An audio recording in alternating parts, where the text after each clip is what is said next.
Hello Munna, काय नाही, मी तर मस्त झोपा काढताय. हो, एक प्रश्न आहे. अरे हा, विचार ना 2 दिवसांनी काय हिचा वाढदिवस आत्ता झाला, हिच्या बेस्ट फ्रेंडचा वाढदिवस आत्ता झाला, आता का नवीन आला म्हणतात. इथं तर सगळं तर झालं. मी तर तसं विसरत तर काही नाही, तुला माहित आहे आपण काही विसरत नाही.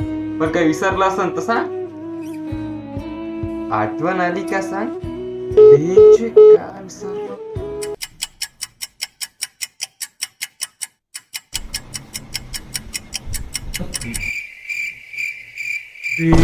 भाईचा 2 दिवसाने अॅनिव्हर्सरी आहे, चालत हेच विसरलो.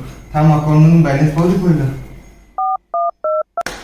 बेंचोद अकाउंट मध्ये बॅलन्स नाही, तर तिला सांगायला लागते. हा, कशी वाटली आपली ऍक्टिंग.